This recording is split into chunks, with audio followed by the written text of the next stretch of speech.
Fans, we are live on thehannibaltv.com with a very special edition of the Great North Wrestling Podcast. My guest today is a man who was one of the top draws in the southern territories of the United States throughout the 1980s, and a man who was really ubiquitous in many of the wrestling magazines. For those of us up here in Canada that didn't get cable at the time, that was how we first were exposed to the work of none other than the man known as the Wildcat, Mr. Wendell Cooley. Wendell, thank you for joining us today on the podcast. Thank you, brother. It's a pleasure. Wanted to start off with a question that assists the fans in getting a baseline usually as to how you came into the business, and that is, were you a fan growing up? And if so, did you follow any particular territories? I guess that's kind of everybody's, story. They were a wrestling fan as a kid. Someone was in it, a friend, a family member, or whatever. But I didn't have any family members in it. I was a fan, a huge fan. There was three of us boys growing up. My mama raised us by herself. We could only pick up 3 TV channels, okay, back in the day in the 60s. And wrestling happened to be one of the things we fell in love with. And then roller derby, of course, and pro sports of any kind, whether it was baseball, football, or whatever. And then, of course, we would get Grand Ole Opry stuff. So yeah, I fell in love with it at a very early age. What was there a particular moment? A lot of us were fans growing up, but was there a particular moment when you decided to pursue it as a career? And part B of that question, if you would be so kind to talk about your training process under another legend, Robert Fuller. Well, yeah, actually, my oldest brother, his name is Greg. He was in the business for a couple, 3 years, but never pursued it like I did. But he had met a retired wrestler. His name was Bad Boy Hines. He had retired here in my hometown of Milton, Florida. And he was very popular. He and his partner, Bad Boy and Billy Boy Hines,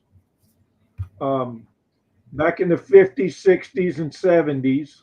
And he had retired here in our hometown. And my brother had met him and got to be friends with him and convinced him to come and check us out, train us, give us some pointers or something. So my brother actually started a couple months before I did.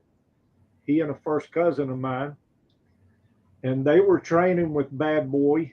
And I went over there one afternoon just to see what was going on, and I decided, okay, yeah, I'm going to do this too.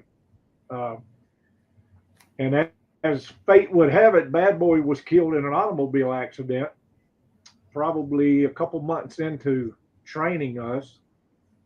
And we searched around and found another gentleman who had some wrestling contacts.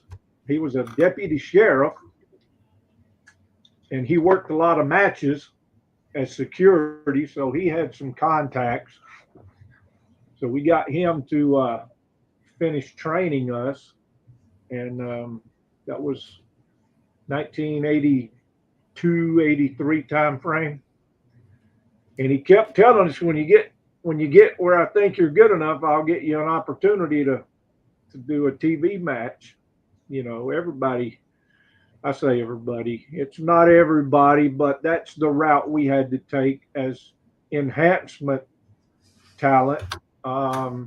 So until we could get some experience and give the promoters an opportunity to see if you had any credibility or whatever you had. So along the way, during our training process, which was every day, we didn't take a day off. We just wanted it that bad.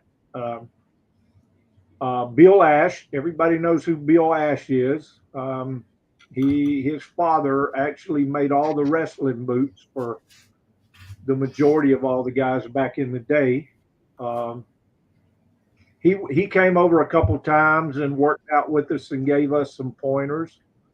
Norman Frederick Charles III, which was one of the original Kangaroos, he retired in this town. He came over a couple times and gave us some pointers. And finally, we got our opportunity to do a TV for Robert and Ron Fuller, which was Southeastern Championship Wrestling in those days. And here the rest is history. In terms of your initial breaking in around the Alabama territory, what stuck out in your mind when you went from training to actually working a regular schedule? That territory is reputed in history as being one of the best to work in during that time frame. Was that your experience? Well, I mean, it was, but when I first started I think it was February of '83, I got my first TV match. It was against Bill Ash. I was hooked. I just knew that that's what I wanted to do from then on. I stayed around a couple, 3 months longer, just taking any opportunity. Guys get hurt, couldn't make it. They needed to fill in or whatever. Bob Armstrong was booking at the time. So I always sat by the phone every afternoon waiting for it to ring. We need somebody here. Can you make this shot? Can you do this or whatever? And Robert Fuller and Bob Armstrong came to my trainer. His name was Larry Pearson. He said, look, get him away from here. Get him somewhere to go to get some experience. We don't want to continue beating him up. He's got some potential. So they told me that. And I had an opportunity to go to work for Christopher Love. I don't know if you remember that name, but he was in Southwest Championship Wrestling as a manager. He was from Iowa, and they were trying to get some things going back around that area. Vern Gosden, I'm a country music fanatic. Vern Gagne, his territory was kind of, dwindling down a bit. So it was shrinking some. So they were trying to do some TV. He had found some investors. So he called me and he flew me up to Iowa. I would go up and stay a month and we would do a few TVs and then we'd hit a couple spot shows. I did that for a couple months and I met Cowboy Scott Casey and Bruiser Bob Sweetan. He was flying those guys up. And Scott Casey and I become good friends. And he told me, he said, let me get back home and I'll talk to Jonathan Boyd, who was doing the booking in Southwest Championship Wrestling at the time. He said, I'll see if I can help you out. I said, well, anything you can do, I would appreciate it. So he probably November, I want to say, of '84, just before Thanksgiving, I got a phone call from Jonathan Boyd, and he brought me in,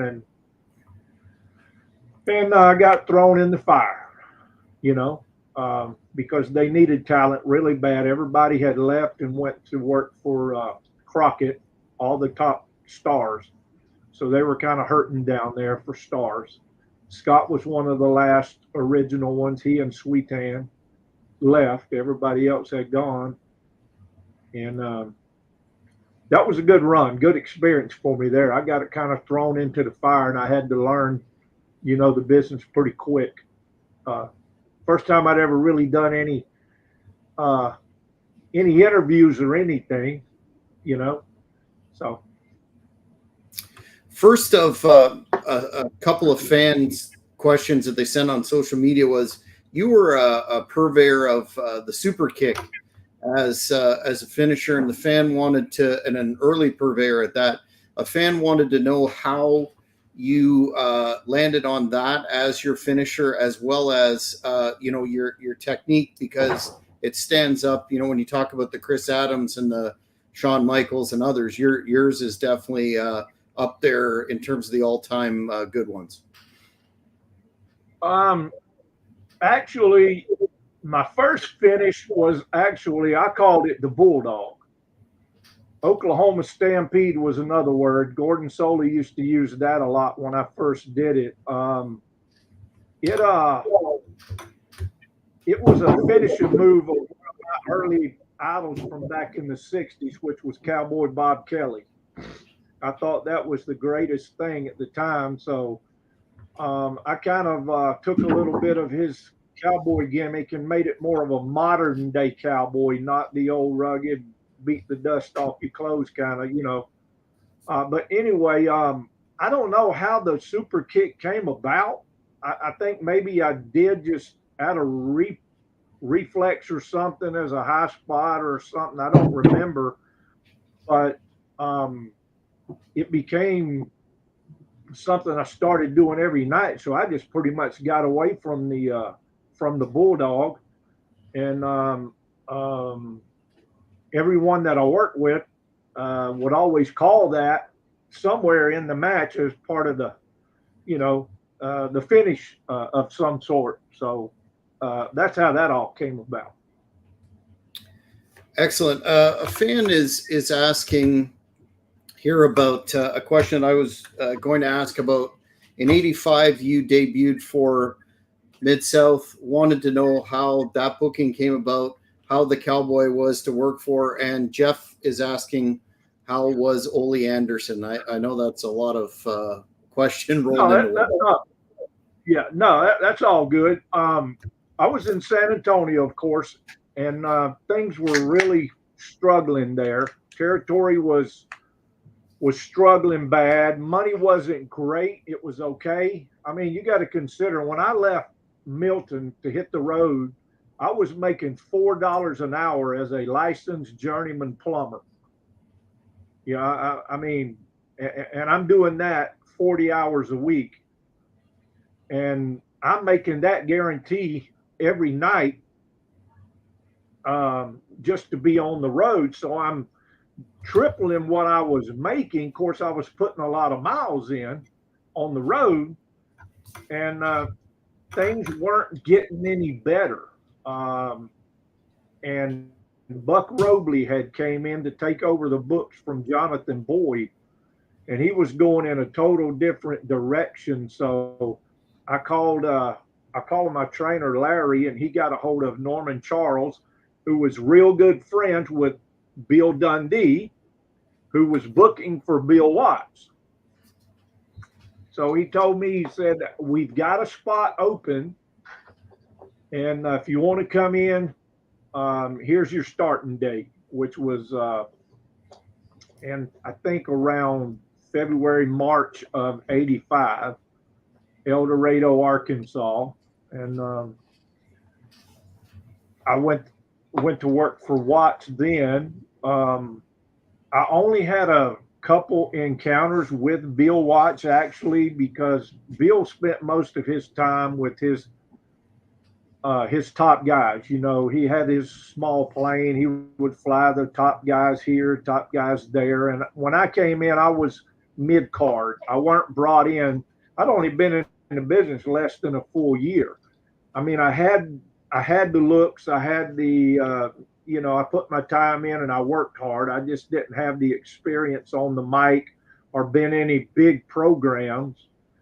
So, naturally I had to start mid-card.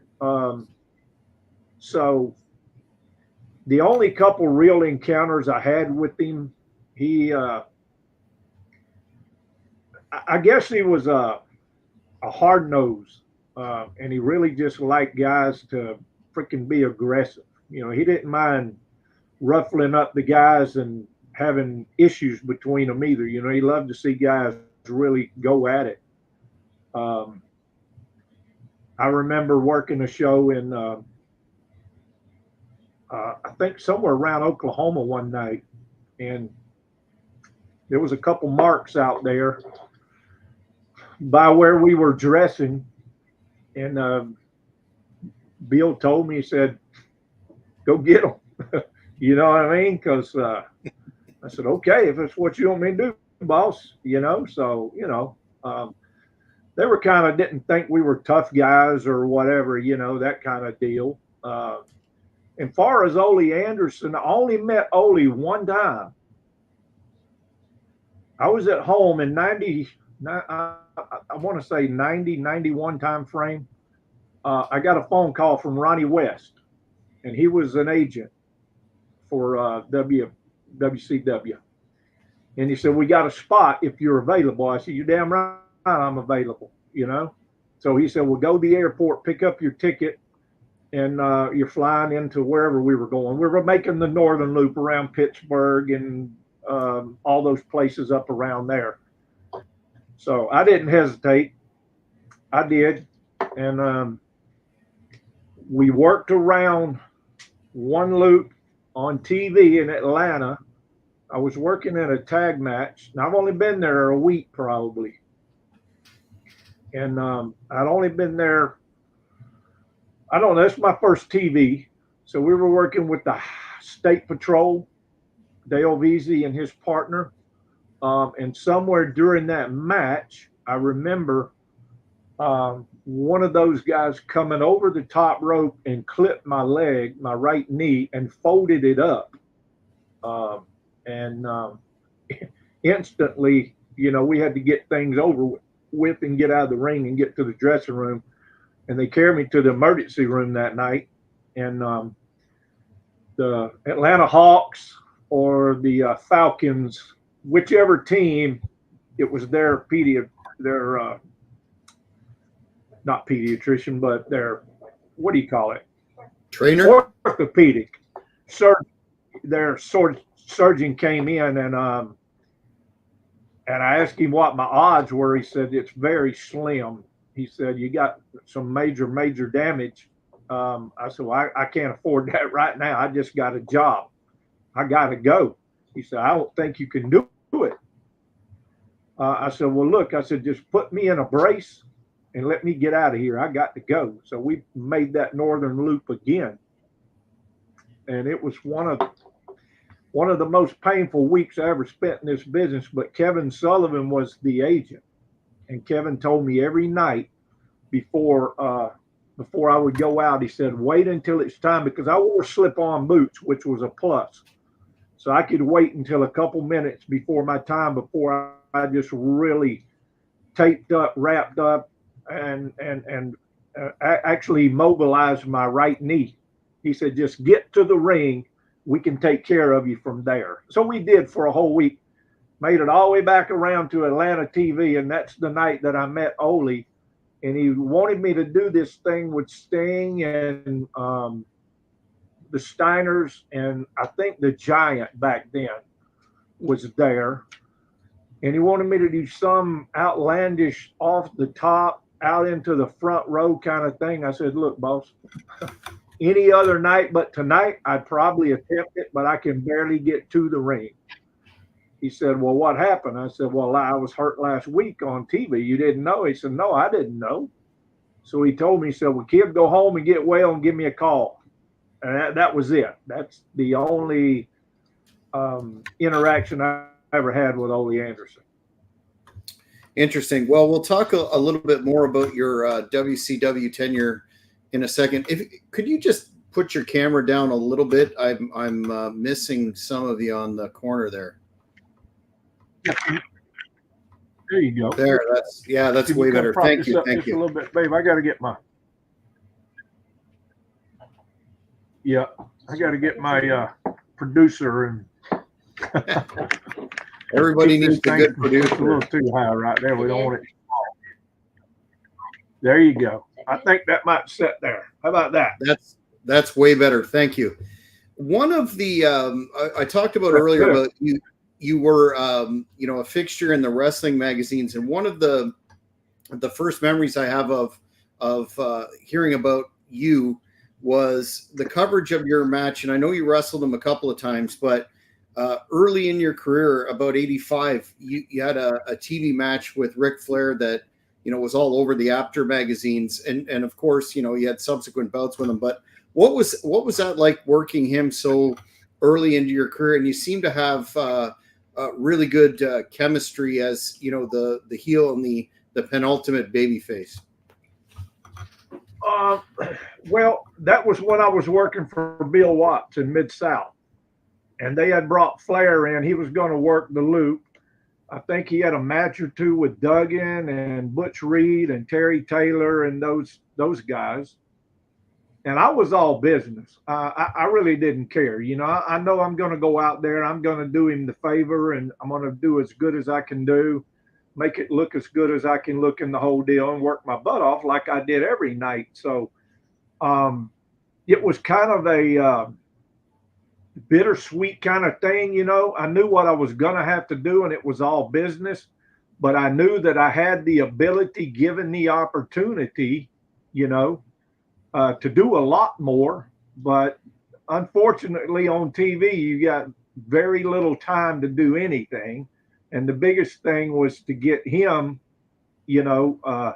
over, prepared for his other matches that he were, brought in to do. But I did work with him several times after that. And I could have worked with pretty much anybody because just my frame of mind. I mean, I'm business. I know what it is.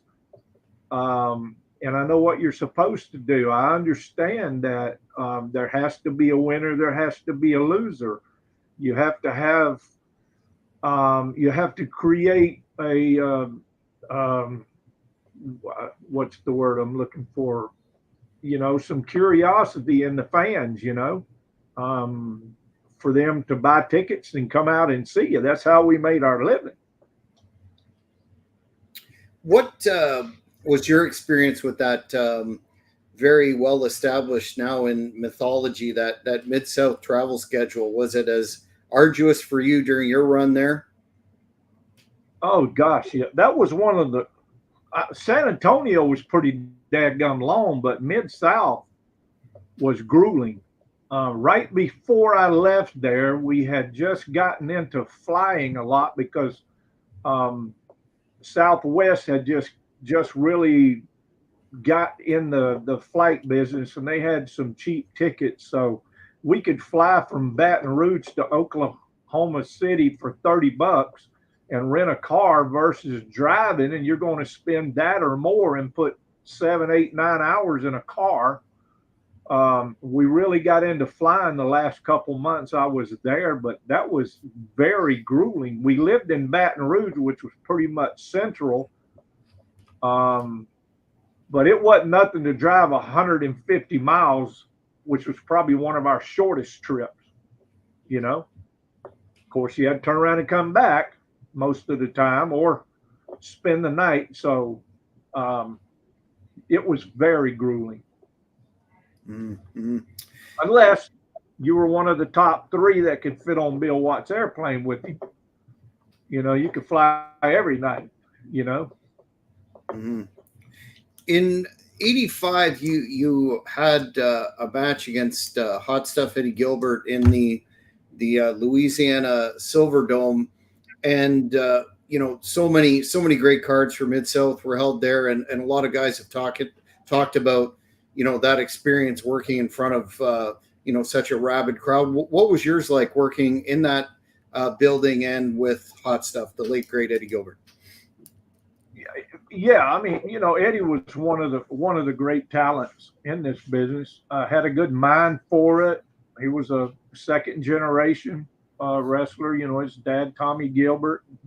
I think his brother Doug ended up getting in it after Eddie did also. I never met Doug, but the night we wrestled in Louisiana, actually Muhammad Ali was on that card, along with the Snowman and Jake Roberts,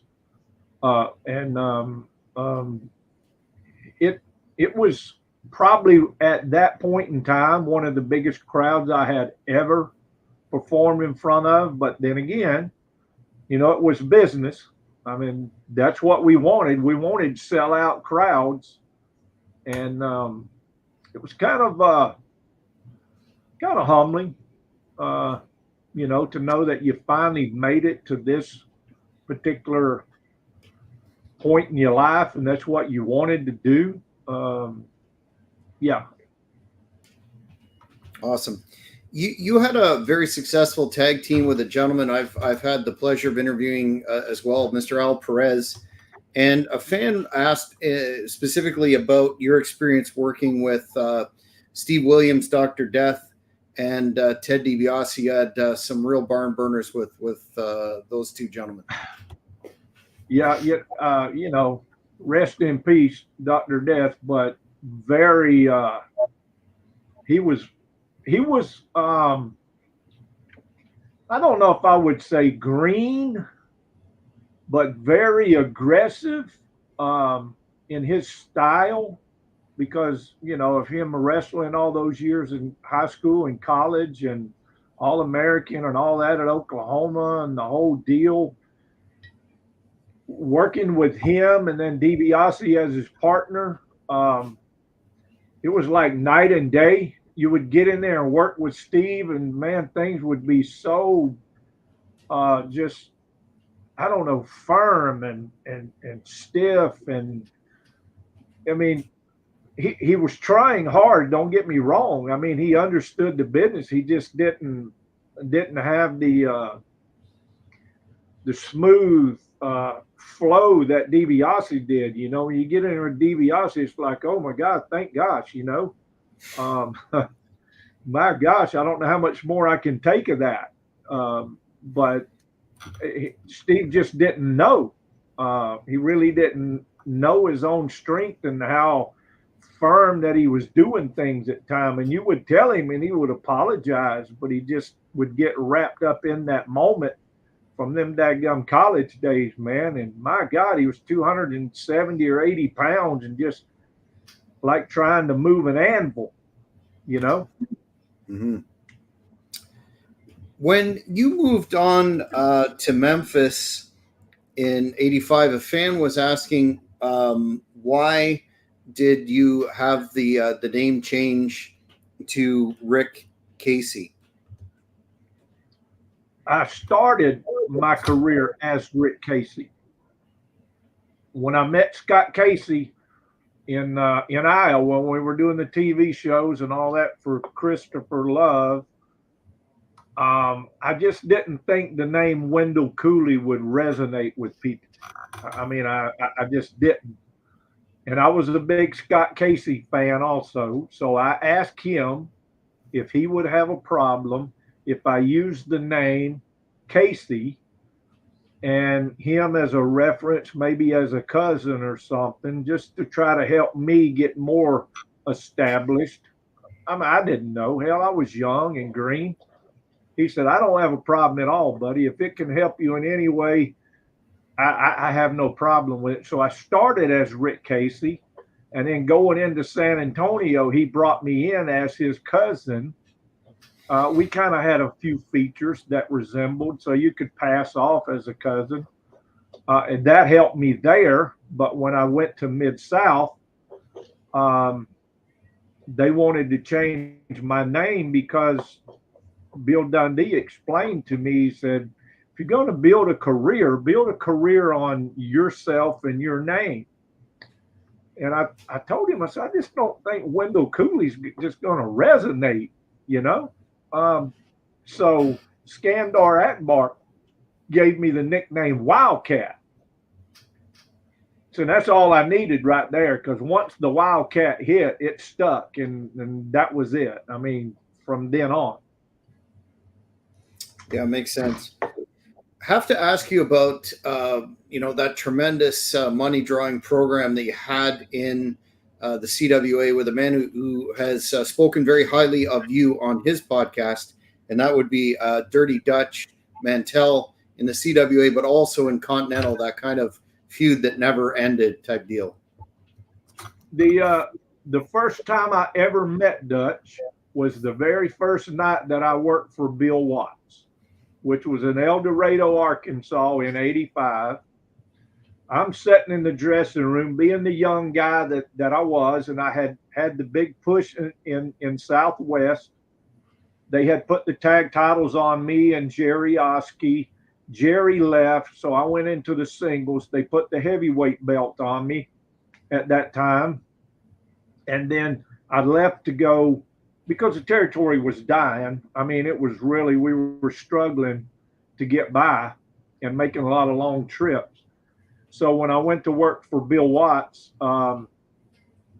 Bill Dundee came in the dressing room that night, and I'm sitting in the dressing room thinking, okay, well, they're going to bring me in and try to do something with me. I didn't know because I had never spoken to Bill.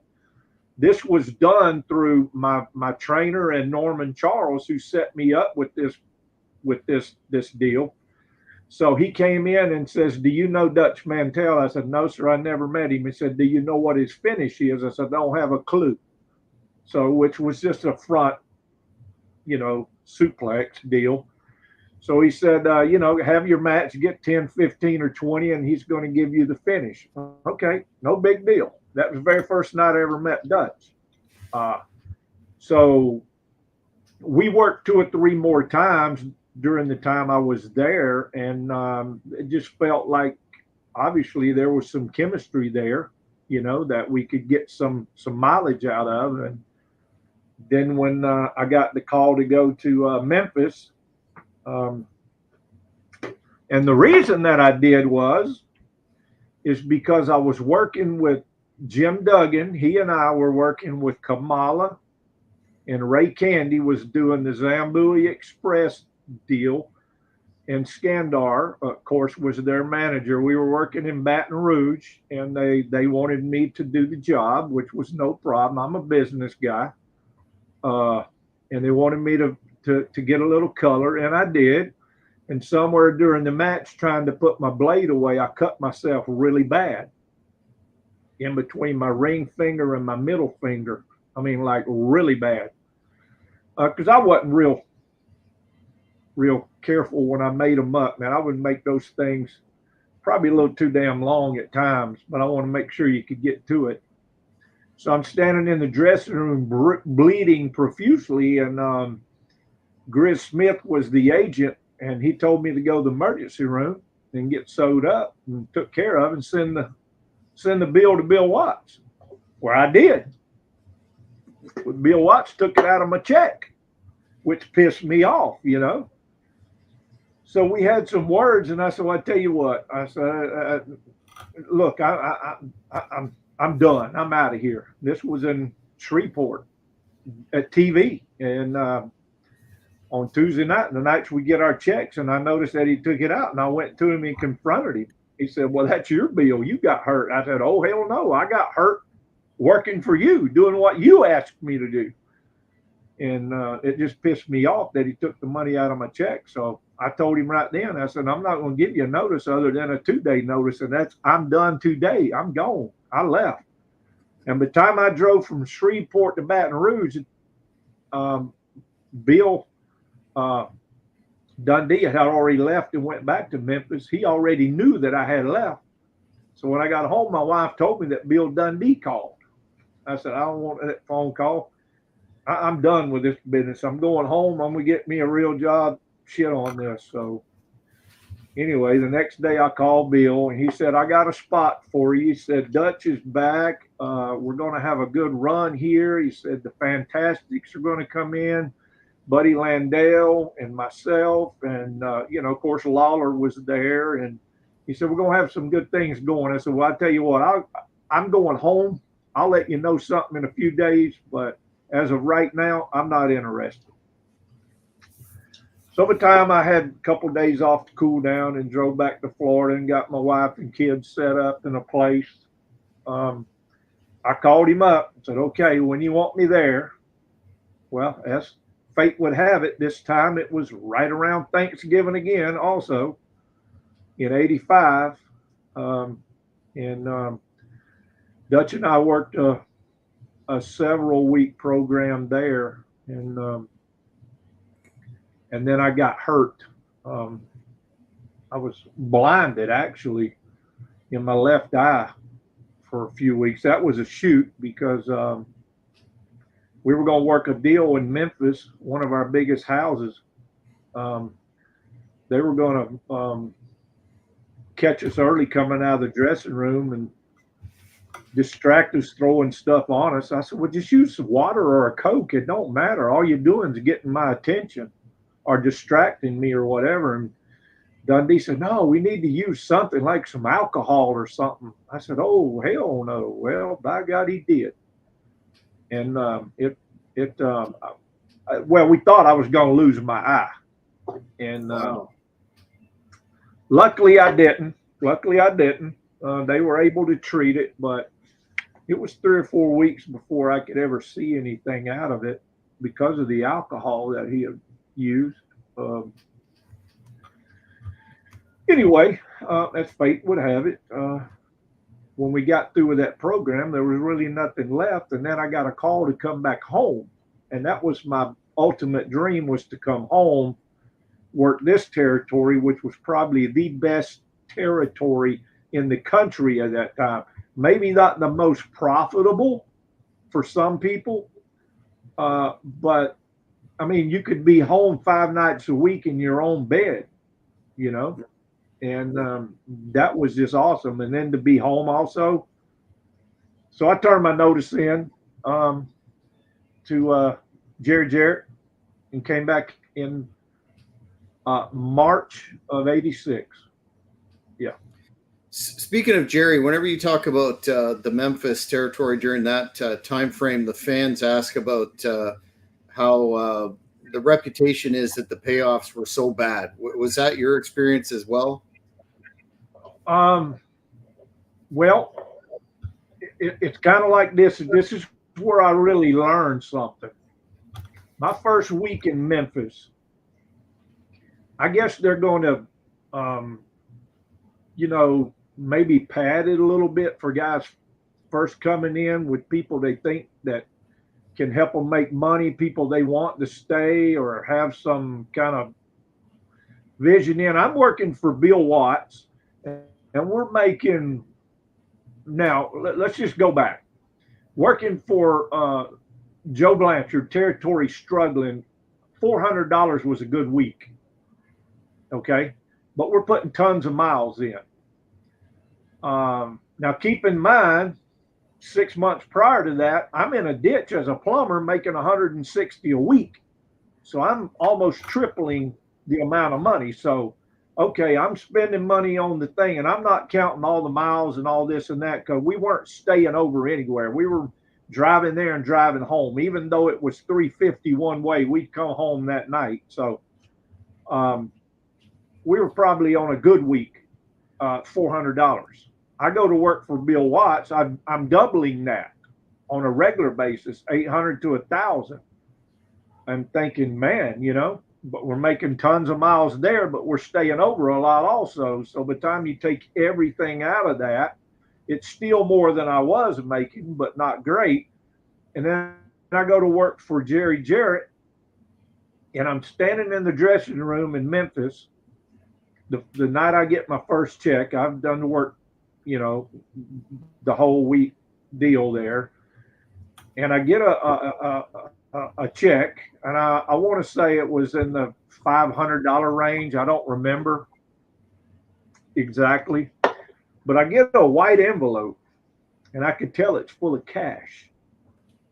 And it's from Mr. Coffee, who handled all of the souvenir sales for everybody. Well, I had no idea that they even had any souvenirs of me.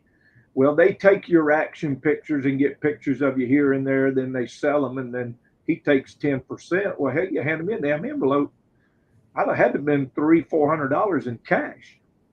I said, dude, this has got to be unreal right here, So on the average, we probably were a little less than Mid-South because the territory was so big, and had a lot of big name guys there at the time. You had Doug in there, you had Jake Roberts there, you had DiBiase there, and all of these guys, Butch Reed and all these guys end up going to work for WCW and the WWE at some point.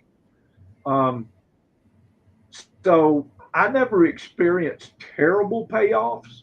I worked for Jerry twice. I worked for him in 85, the first time through 86. I left and come home to work.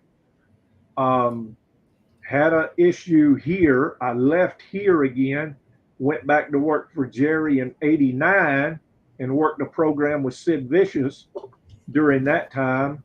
Now, payoffs were a little less then because the territory was really kind of, struggling.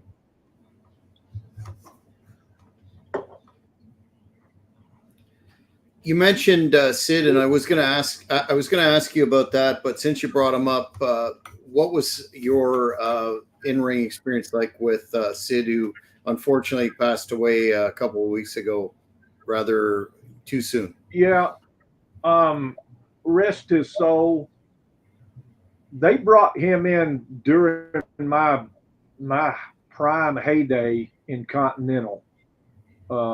I had already worked 2 or 3 programs, and this was just before Dutch came in. I had worked a long program with Adrian Street for several months. I had worked a program with Chris Colt. It didn't really get off the ground and go anywhere. And they were searching, and, they like big guys in that gimmick because they had already had a Lord Humongous back in the early days with Jeff Van Camp. Yes, sir. So they brought him in to work a program with me. And the first night that he showed up was in Birmingham. So I went over in the dressing room. We weren't even going to work together that night, but I just wanted to introduce myself to him and blah, blah, and have a little chat. And I kind of got the feeling that, this is going to be tough. I mean, really tough, because when he broke in, I think Lawler and them smartened him up just enough to get a few-week program out of him to get Lawler over, and then he left to go get some experience. So he was very inexperienced at the time. And the first couple nights we worked together, it was very, very tough. He didn't want to, he wanted to be the big mauler, whatever, didn't really want to sell much, didn't want to put much over, and probably didn't even understand how to do it. So that was pretty rough there. And we worked together, I don't know, a couple months in Continental. We didn't get to do a whole lot because he was limited. He really was limited. And I don't know if it's because he didn't know or didn't care or just wanted to be the big brawler kind of guy. He got better when he went to work for WCW because he had to work with a lot of bigger guys other than himself. So I think he might have learned. When I went to Memphis in '89, it was much better the second go round working with him than it was at the first go round because he was very green. He hadn't been in the business long, and I don't know. I think he kind of was just thought that kind of gimmick, he just had to beat people up all the time. Now, you're not going to draw any money doing that. I tried to explain that to him. Mm-hmm. No suspense there. In Continental, you also had several tag matches when you're part of that stud stable against the Midnight Rockers between AWA when they were AWA, WWF, and so forth. What was your experience like working with them at that time? The mythology has it that they had some pretty bad attitudes when they were in Continental. Was that your finding as well? They did. Not so much Marty, but Shawn Michaels, And, Shawn Michaels might have been 200, 210 pounds at his biggest and best. But he just kind of wanted to be the guy, you know. Which it was a bad time for me too, because I didn't even really understand how to be a heel. Okay, I knew what they did, but I'm coming off of that hot run as a babyface, and just all of a sudden I show up in Birmingham one night. They got this wild idea, we're going to turn you heel. Okay, well, whatever. I mean, at some point I knew I would have to, and it happened. And at that time, Marty and Sean were. I think AWA had ran them off actually. They were looking for somewhere to work just to kill time. They were trying to get back to work for Vince or go to Vince for the first time or whatever. They didn't stay long, but we had several matches with them. It wasn't terrible, but they didn't want to sell a lot, especially Sean. He didn't want to sell a whole lot for you. You know what I mean? Marty was just kind of the guy, what the hell ever, it is what it is. It's the business, but it weren't great. But then again, it weren't terrible. But I needed to know a lot more also about how to be a heel, because honestly, it was so easy to be a babyface. All you had to do was listen and sell your ass off and make a good little hot comeback. But as a heel, you got to do a lot of thinking, a lot of planning, and So. Did you not like calling the match as a heel? Well, no. Yeah, but I would get caught up in so many other things. You know what I mean? So. When you're a damn heel, man, you got to be thinking the whole entire time you're there. And then if you got a partner, you got to think for yourself too, and your partner. And it's just a lot to do as a babyface, man. All you got to do is just freaking listen, sell your ass off, and whatever. But it not that I didn't like to, I just didn't damn want to. You know what I mean? It was too easy to listen. But now I'm a heel, I got to, or I can put it off on the baby face, you know what I'm saying? And then hope that, we get things right. So I would rather not. Not that I couldn't. I would just rather not. Yeah, fair enough. You mentioned Chris Colt, who was the subject of a Dark Side of the Ring this past season. A fan wanted to know, you said it didn't really get off the ground, but what was that like, trying to put a match together with an individual with those quirks? Well, he was in the business many years before I ever broke in. So he was probably 10, 12, 15-year veteran at the time. Had done work for several big promotions, in St. Louis territory and Canada for Stu Hart and all those people, and other places.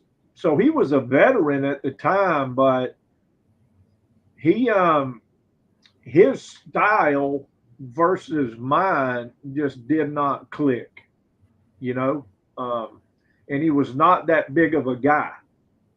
So the things that we did, we couldn't get much mileage out of it. I think he was probably at the end of his, career. Actually, I don't think he stayed in much longer after that. So it just never clicked. I don't know what happened there. We tried. I mean, we worked hard, but it just didn't go anywhere. Yeah, sometimes that happens. Back to WCW that you referenced earlier, you had a couple of matches with Ricky Morton as a team that would seem to be a winner from a babyface perspective. Were there any plans for you in that role with Ricky? And then the B part is, I think you might have answered why your WCW run was was short or cut short?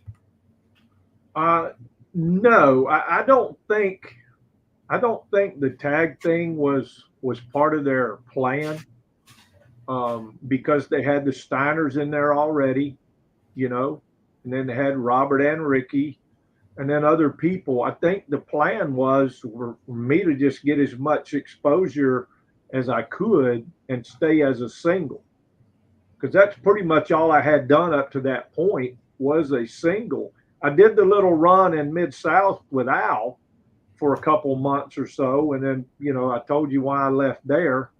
But no, I think the original plan was for me to stay a single. I know you had Sting and you had Luger and in there at the time as baby faces, but you can only work so much of a program. Then you gotta come down off of that top and fall back and to begin a new program and someone else step up, something fresh and new. That was my perception of the whole thing. And of course, then I got hurt and everything got cut short. But I enjoyed working tag matches. I enjoyed them, but it weren't my big cup of tea, only because of my style. I don't know. I was just different, man. I like to I don't know. I guess you could call me lazy as far as thinking, but not working wise. I just wanted to react and not have to think for two people, and whatever. So anyhow, I think just the singles was what the original plan was. Of course, it got cut short. And the rest is history. So, Yes, sir. In '92, I noticed that you did, and I'll ask you about your team with Frankie Lancaster in a minute in Puerto Rico. But I noticed you did a syndicated WWF match with him against the Sheepherd Bushwhackers. Was there ever any interest in your part in coming in to the WWF at all, either as a single or with that tag team? And how did you get the call to do that shot? I guess you can see in the background back here, Frankie and I, right here in that picture, that was our Puerto Rico days. I had just came off a bad injury and a divorce in '91. And I had a broken arm. I had went to work an independent show and ended up having a disagreement, and had a big shoot, and I broke my arm. And I moved in with a friend of mine in North Alabama, and I'm just trying to find my way around. Am I going to stay in the business and keep chasing it, or am I going to go to work? What am I going to do? So Frankie calls and says that he has a opportunity if I want to go to Puerto Rico to work. He had been trying to get somewhere to go to work, and he wanted to go as a tag team because he and I were extremely close friends, had been for a few years. And he called me and asked me if I would be interested in going to Puerto Rico and working as a tag. We would go in probably as heels. I said, well, that's not a problem. That's the only thing I ask is if we get a guarantee to go in, because, I had never been there. I didn't know how business was there. So Carlos put us on a guarantee. He brought us in as a heel team. And we worked there for several months. And things were getting, Dick Murdoch had came in to take the books over, and he and I had a couple disagreements about certain things. And it's very tough in that territory because you don't have a car, number one. You depend on all the boys or the locals to get you to and from. And, it was very discouraging. And to hear someone complain because you're late, you know what I mean? And you're trying to get a ride and they understand that and just, shit. And then he had a problem because I came home once a month. That was part of my agreement. I was going to come home for a week once a month. I'm going to fly home. I got a family, I'm coming home. And he didn't like that part. So anyway, I decided to leave. When I told Frankie, I said, "You're on your own. I'm done." I've been there almost a year, and things weren't. I don't know, just not my cup of tea. I felt like a damn, fish out of water, because I was not a beach kind of guy, and there was nothing really to do if we weren't working, other than lay around on a beach or lay in your room, So anyway, I left there and I was home a couple months. Frankie left. He came home and he said, "Look," he said, "I got an opportunity to go to work a show for Vince. Kurt Hennig had got us the shot. So yeah, that would be cool." I think it was in Nashville, actually, because I was living in Huntsville and it was only a couple-hour drive. Frankie came up from Tampa, stayed with me in Huntsville, and we made that drive to Nashville.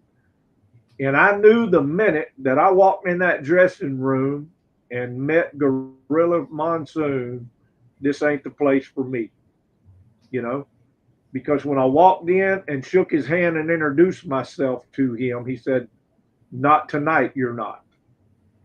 So we had to strip all of our gear off, change our gear just to go to work with those guys. And I love working with those guys, man. They were so fun. So we did. And on the way home, I told Frankie, I said, "I don't know what your intentions are, but not mine. I'm not going to." I knew what would have to happen. I would be brought in, put all the way into the bottom. Don't know what my name would have been, but I would have been rebranded as to what he wanted me to be branded as, work when he wanted me to work, and have me all over the country, all over Europe, Asia, and everywhere else, working with these monsters that he's bringing out of his school, and take a chance of getting hurt, and I done made my name for myself and put in my years, and like a lot of other the top guys, and I just weren't interested in doing that. So I never pursued it any further than that. Yeah, that's understandable for sure. What made you finally decide to hang it up for the most part in the 90s there? The injuries, the politics, the pay? Pretty much at that point in time, I mean, I'm 34 years old. And there weren't nothing left other than working for Vince or going back to Puerto Rico. I could have went back to WCW, I guess, but by that time they had everybody who was anybody, and I didn't want to go in there and start at the bottom, you know what I mean, and work my way up. With the injuries that I had, if I was working with some good veteran guys that could take care of you and understand your limitations at the time, it would have been different. But, they were in those TV wars, every freaking week, WCW and WWF and blah, blah, blah, and getting really, out there with some of their programs and their finishes and things. So I had an opportunity to go to work for the government, a regular job with some benefits. My son had just been born. And I had no retirement. I had no nothing.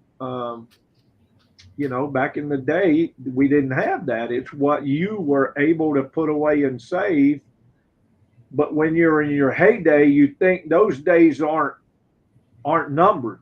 You're going to do this until you're ready to quit doing this. You don't think about the injuries. So you don't save anything. I said not everybody, but a lot of people, they don't plan, they don't save, they don't anything. They just take it a week at a time, a day at a time, or whatever. And that's what I did. And then I get hurt one night, and it's a whole different life-changing event there. Because when you're out of sight, you're out of mind in the wrestling business. Because if you can't be there to perform, that promoter is going to put somebody else in your spot, and they're going to keep rolling. Now, if you come back, now you got to work your way back through that. And I had just decided at that point that I weren't going to go to work for Vince, and I weren't going to Puerto Rico.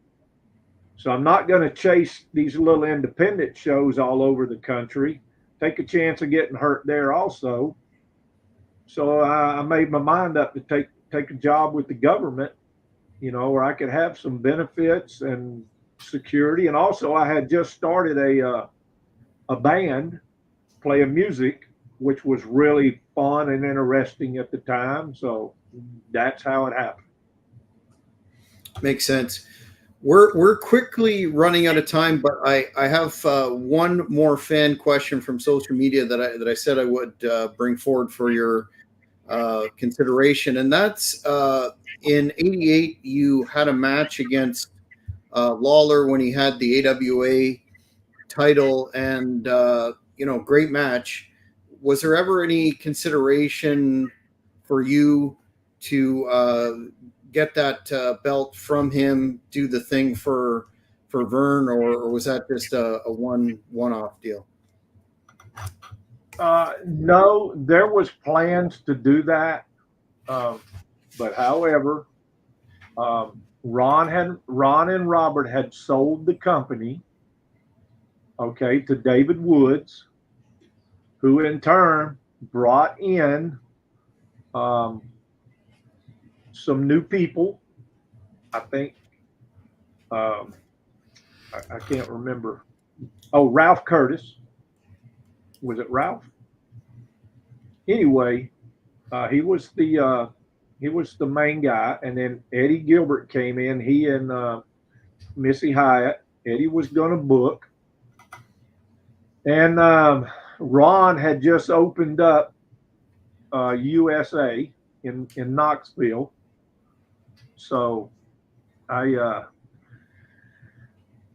could see the writing on the wall. Eddie and I never got along.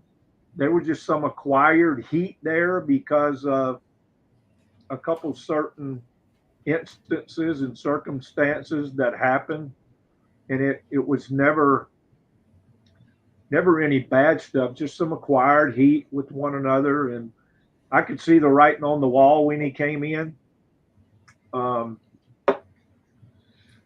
I weren't willing to hang around at the time to ride it out and see where it went. So I called Ron, and Ron said, absolutely, I'd love to use it, but I'm not supposed to, because I'm not supposed to take any of David's talent. I said, you're not taking David's talent. I quit. I'm unemployed. You know what I mean? I'm not going to work for David. So Ron took me back in Knoxville. Unfortunately, it never really materialized. I thought that we had enough of talent there to do it with, but it just never materialized into what I thought it could have been.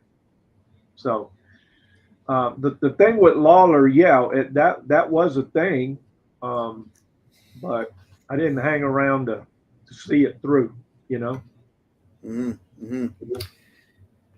Last question. If you could, over your entire career, boil it down to something that you're most proud of, or what you would like the fans to remember you by, what would that be? I don't know. My hard work, it didn't matter if we were in a little spot show with 50 people, or we were in the sold out Coliseum in Knoxville, or the Boutwell Auditorium, or in Montgomery at the Civic Center, or wherever. I always tried to give them everything I had every single night, and no matter who it was with. And I worked with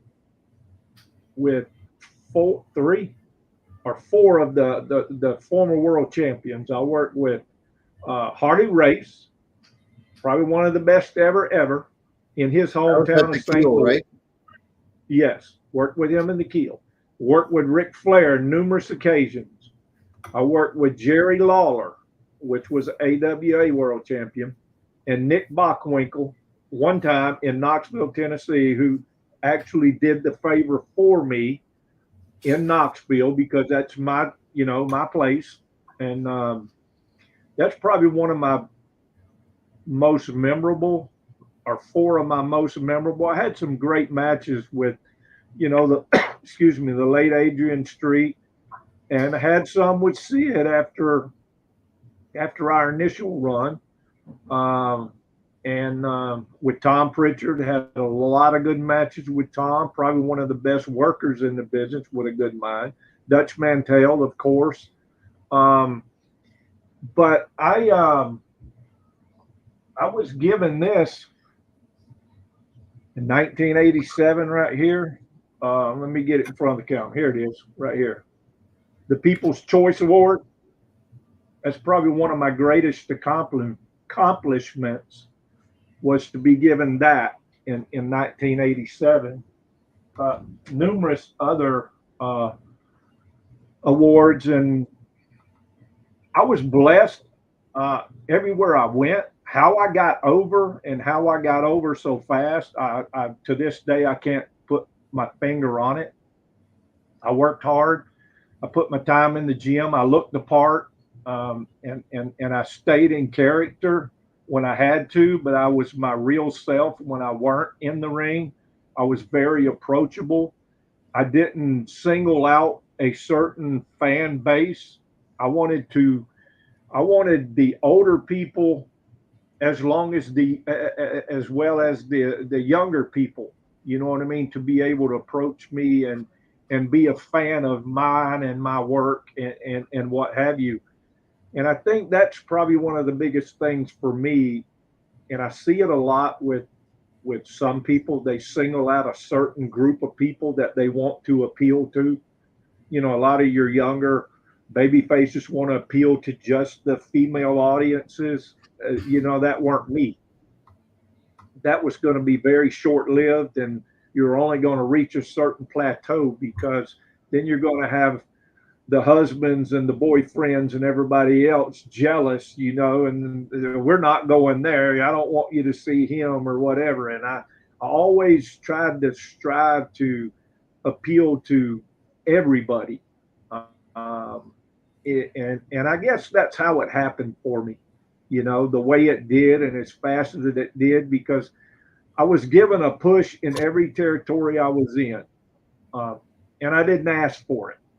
The people in charge, the wannabes.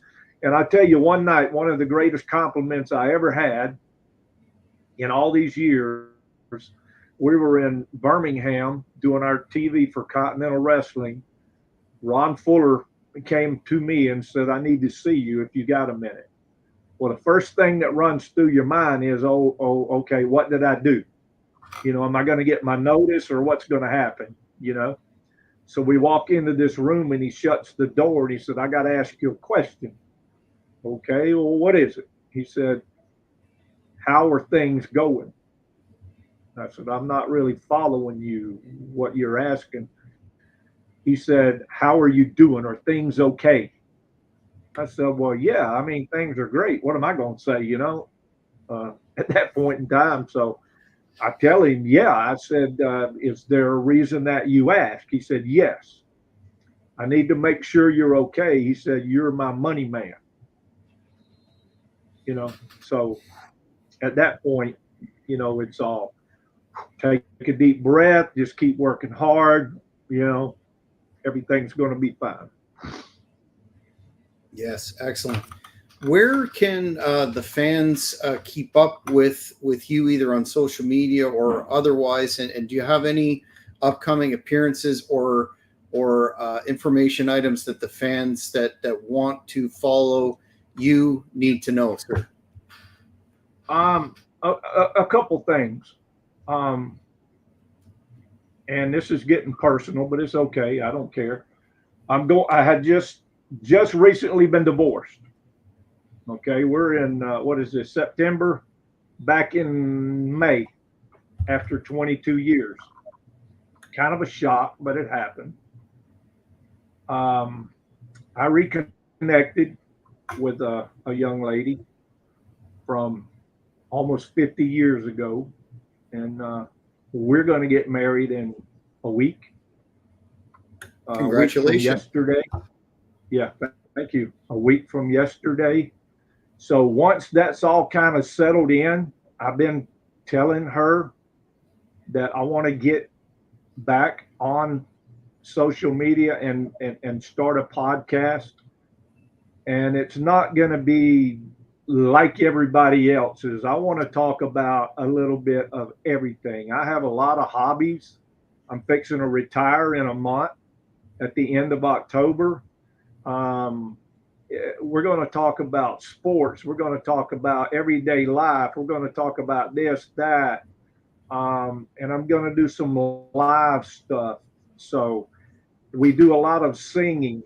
I've got a big, huge place here now where we do a live. Well, not yet, but it's going to be live um, karaoke every 2 weeks. I'm going to be starting that after the wedding gets done, and then we're going to slowly get into live music. I'm putting a band back together, so we'll be doing that also. And just I've got a couple friends from the wrestling business that live local that will be doing the podcast with me. So it's going to be real fun. Just stay posted. They can follow me on I have a Facebook account, also have a TikTok account. But I was trying to pull something up here. I was notified about 3 weeks ago that, and I can't say it verbatim, but is it the WSN Wrestling Something Network is going to recognize me, myself, Ricky Morton, Ray Candy, um, um, Debbie Combs, and 3 other individuals as their first class of the Hall of Fame. Okay, which is a huge thing for me. I know I'll never make Vince's because I never worked long enough for Vince. Okay, so I'll never make that. But for the independent wrestling organization to put me in their consideration into the Hall of Fame was a big deal for me. And that will be to be announced as the big formal, the formal actual, what do you call it? The date? But there's a video out right now. Yeah, the actual date. Yeah, to actually induct us. I don't know what they're going to induct us with, whether it's plaques, trophies, rings, or whatever. I have no idea, but just to be thought about after all these many years of me being retired and out of it, someone that's still following some of my older stuff out on social media. But I posted a thing on my Facebook after I received that. And there is a video out there of the actual group and the people who are going to present us with that. So, people can tune into that and check that out, which I thought was pretty good. It's about a 5-minute video of all of us that they're going to recognize that night. So I think that's a big thing. But just stay tuned to my Facebook. I don't post a lot, but once we get through this wedding this week and all this over with, then I'm going to get back out there and get the podcast off the ground. We'll be doing a Facebook Live every other week with our music and things like that. And, pretty much that's it.